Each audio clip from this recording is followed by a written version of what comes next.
Andriy Yermak's standing in Ukraine's wartime government was so significant there was a joke he had more power than the president and was the president in all but name. As chief of staff, he was next to President Zelenskyy as Russia began its full-scale invasion and remained his great ally and advisor. He's led and was leading the peace negotiations. When I spoke to him last year, he explained how critical ongoing British and European support was. We need it very much and urgently.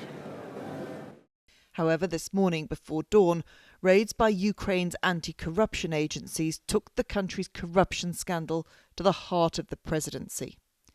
Yermak denied any wrongdoing, but tonight the president who had sought to keep him confirmed his resignation. Керівник офісу Андрій Єрмак написав заяву про відставку. Я вдячний Андрію за те, що українська позиція в переговорному треку завжди була ним представлена саме так, як і має бути.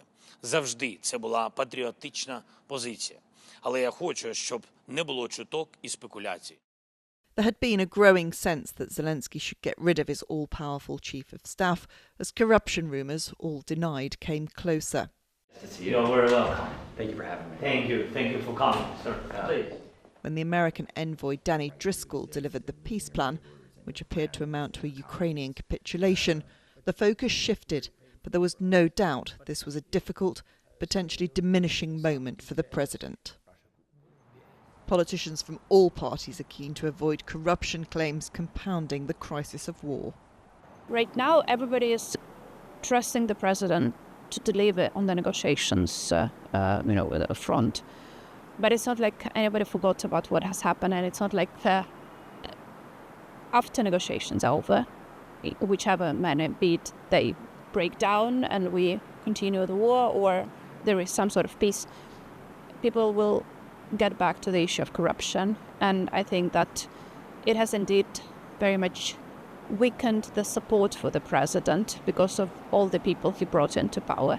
But it doesn't weaken him as a negotiator on Ukraine's side. It doesn't undermine his legal status and his legitimacy.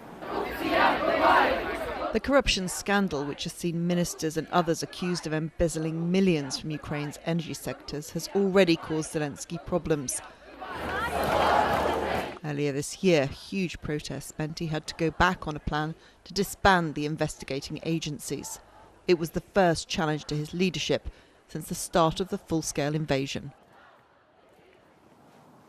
Andriy Yermak was meant to go to the States tomorrow for further negotiations. It's unlikely that the Americans will be sorry to see him go. They never particularly liked him, in part because he was such a solid figure next to Zelenskyy, vowing to the very end that Ukraine would not give up territory.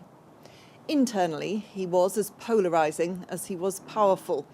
And though his departure is unlikely to change the course of this war, it will change the course of this presidency.